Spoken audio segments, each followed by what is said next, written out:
Very funny gentleman. Let him feel the love. I know there's a lot of people here to see him tonight. Give it up for James Kaura.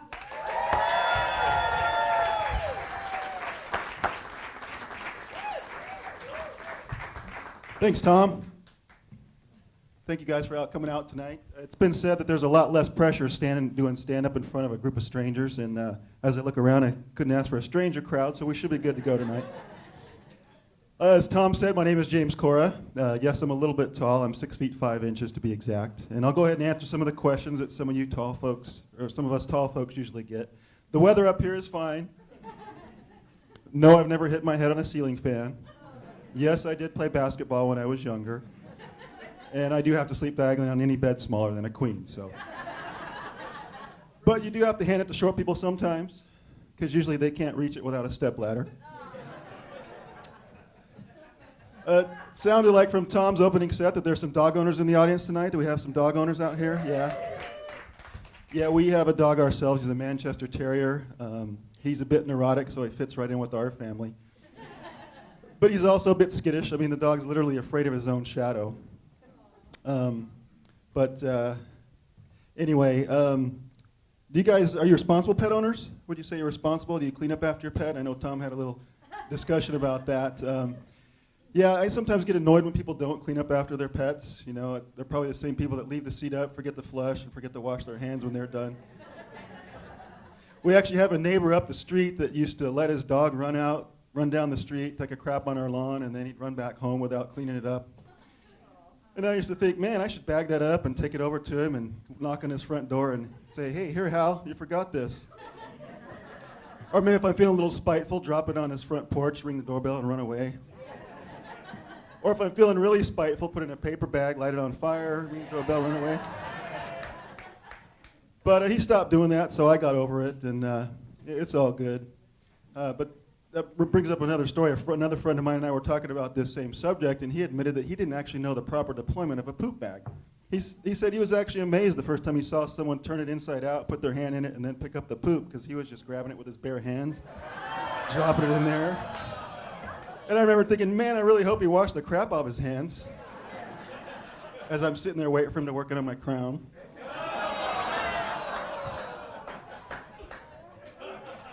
But I also have to admit to being a little bit of a hypocrite, because I've actually left the house without grabbing a doggy bag. And you know, you usually don't realize this till you're about a mile away from the house and the dog's sniffing around, getting ready to do his business. And I'm thinking, you know, maybe I could just kick it off into the gutter if no one's looking, or pull a Tom, you know, pull out the bag and pretend to pick it up. Or I could do what my daughter does when she doesn't actually feel like walking the dog and just kind of yank on the leash as he's getting ready to, so he doesn't do anything. And then I find myself praying out loud, dear Lord, please don't let him have the trots.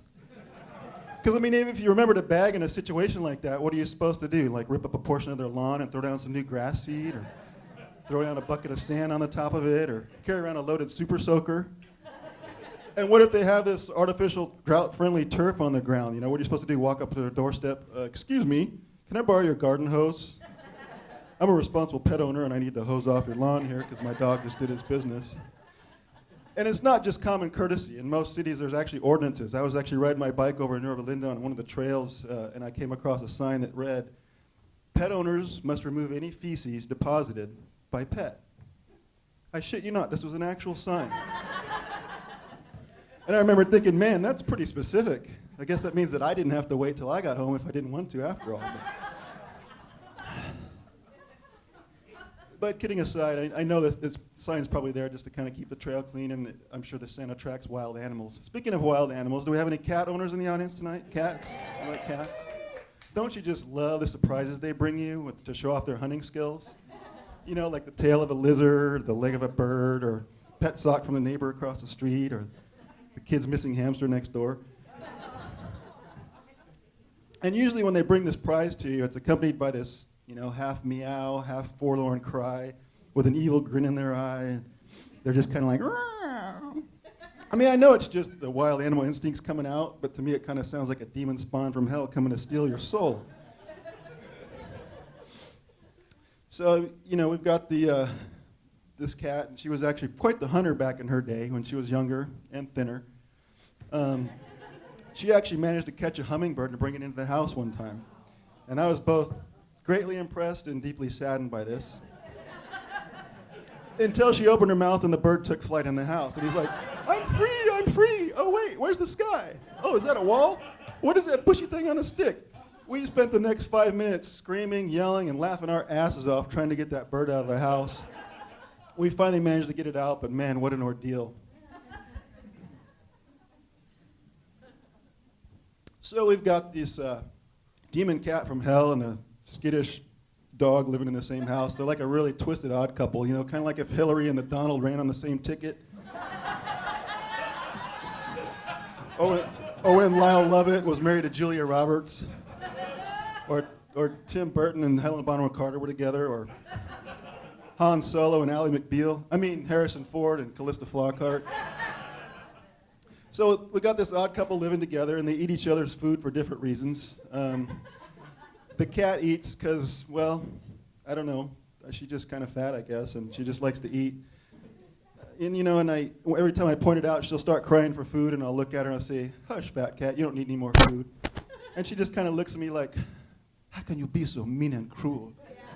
It's not fat, it's fur. Here, look at my fat furry butt as I walk away."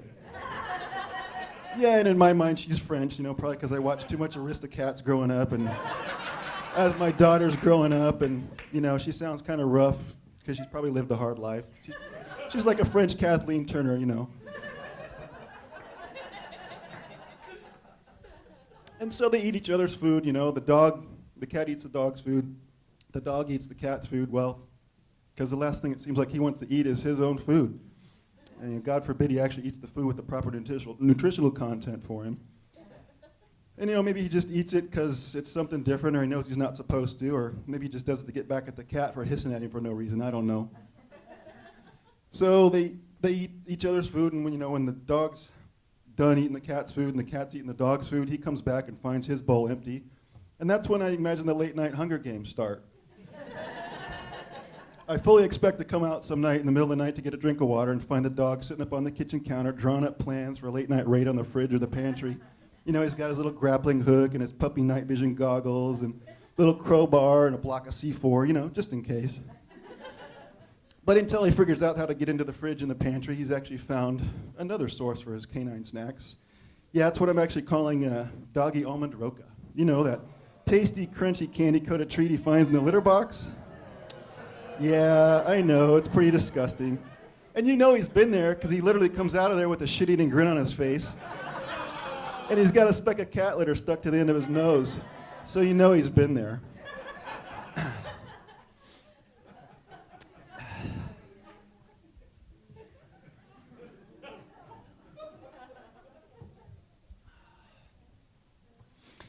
So we have the cat doing that, and then the dog getting his little treats out of that.